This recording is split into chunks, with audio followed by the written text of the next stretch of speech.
ہندوستان کی بھی یہ تاریخ رہی ہے۔ گاندھی جی کے دور میں بھی انہوں نے فلسطین موومنٹ کو ہمیشہ یہاں سے سپورٹ کیا، سراہا۔ مسجد اقصیٰ کے اندر مسلمانوں کو نماز پڑھنے سے روکا جانے لگا، دوران نماز ان کے اوپر گولیوں کی بوچھار بسا اوقات کی گئی، اور بہت سے بے قصور بچوں کو، نوجوانوں کو، عورتوں کو ہزاروں کی تعداد میں غاصب صہیونی طاقت نے انہیں جو ہے یرغمال بنا کر جیلوں میں ٹھوس رکھا ہے۔ ظاہر ہے کہ اس مسلسل پیہم ناانصافی کے بعد حماس جو کہ ایک تیاری کے بعد اس نے چاہا کہ ہم اپنے ملک کو اور مسجد اقصیٰ کو، بیت المقدس کو آزاد کرائیں، لہذا اس کے لیے وہ جد و جہد کر رہے ہیں، کوشش کر رہے ہیں، وہ لڑائی کر رہے ہیں۔ تمام اہل ایمان ان کی کامیابی اور کامرانی اور فتح یابی کے لیے دعا گو ہیں۔ لگاتار 5 دنوں سے حماس اور اسرائیل کے بیچ میں سنگھرش جاری ہے۔ حضرت صاحب کیا کہنا چاہیں گے اس جنگ کے بارے میں؟ فلسطین اور ملک شام کے بارے میں قرآن پاک میں آیا ہے، الذی بارکنا حولہ لنریہ من آیاتنا، کہ خدا تعالیٰ کا ارشاد ہے کہ ہم نے اس ارض شام کے پاس، جس میں فلسطین کو مرکزی حیثیت حاصل ہے، اس کے چہار طرف بہت برکتیں رکھی ہیں۔ وہاں درجنوں جلیل القدر اللہ کے نبی اور اس کے رسولوں کی قبریں ہیں،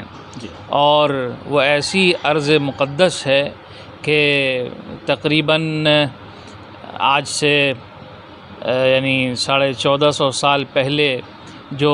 قبلہ اول تھا، مسلمانوں کا قبلہ تھا، وہ بیت المقدس تھا۔ اس کی طرف منہ کر کے اور جہا کر کے تمام امت مسلمہ کے افراد نماز ادا کرتے تھے، لیکن اللہ تعالیٰ نے حضور پاک علیہ الصلاۃ والسلام کو حکم دیا نماز کے دوران ہی مسجد قبلتین میں، جب اللہ کا حکم آیا کہ اب آپ خانہ کعبہ کی طرف، خانہ کعبہ و مشرفہ کی طرف منہ کر کے نماز ادا کریں، اس کے بعد سے آج تک خانہ کعبہ تمام امت مسلمہ کے لیے قبلہ ہے۔ لیکن اس سے پہلے بیت المقدس جو فلسطین میں القدس کا علاقہ ہے، اس میں وہ تمام اہل ایمان کے لیے وہ قبلے کی حیثیت رکھتا تھا۔ آج بھی وہ مسجد الحرام اور مسجد نبوی کے بعد جو تیسری سب سے محترم عظیم الشان مسجد ہے، وہ وہی مسجد ہے جو جسے بیت المقدس کہا جاتا ہے، مسجد اقصیٰ کہا جاتا ہے۔ تو ظاہر ہے کہ وہ ارض فلسطینیوں کی تھی، عربوں کی تھی، اور جب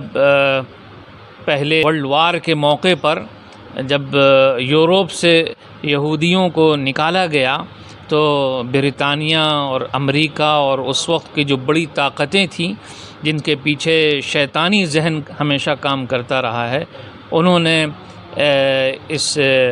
آبادی کو مسلمانوں کے علاقے میں لا کر بسایا۔ اس وقت ان کے ساتھ انسانی ہمدردی کے طور پر انہیں جگہ دی گئی، لیکن پھر 1917 کے بعد سے انہوں نے وستار وادی سوچ کے ساتھ جنہوں نے انہیں جگہ دی تھی انہیں کھدیڑنا شروع کیا، اور سن 1948 میں جنگ ہوئی، پھر 63 میں جنگ ہوئی، پھر 76 میں جنگ ہوئی، پھر 2006 کے موقع پر جنگ ہوئی، اور دھیرے دھیرے غاصب صہیونی طاقت یہ مظلوم فلسطین کے اوپر اس طرح حاوی ہو گئی کہ آج تھوڑا سا علاقہ رہ گیا ہے، اور جو لوگ حماس کو دہشت گرد کہہ رہے ہیں اور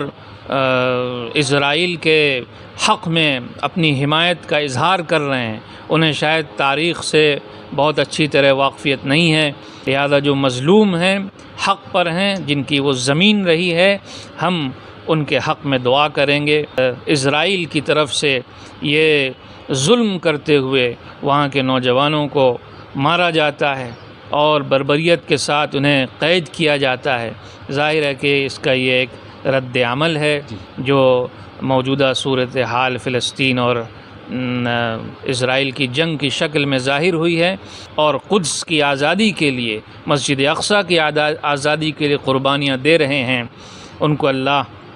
شہادت کا اعلیٰ ترین درجہ عطا فرما رہا ہے۔ اور جنت الفردوس میں اعلیٰ مقام بھی عطا فرمائے گا۔ فلسطین میں غزہ پر جس طرح بمباری ہوئی ہے،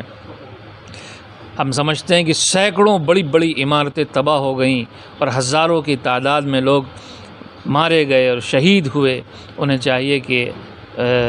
کوشش کی جائے کہ ان تک مدد پہنچے انسانی بنیادوں پر، اور جو بڑے ممالک ہیں انہیں کوشش کرنی چاہیے کہ جنگ بندی ہو۔ جو اسرائیل کی طرف سے اٹیک کیا جا رہا ہے حضرت صاحب، بہت معصوم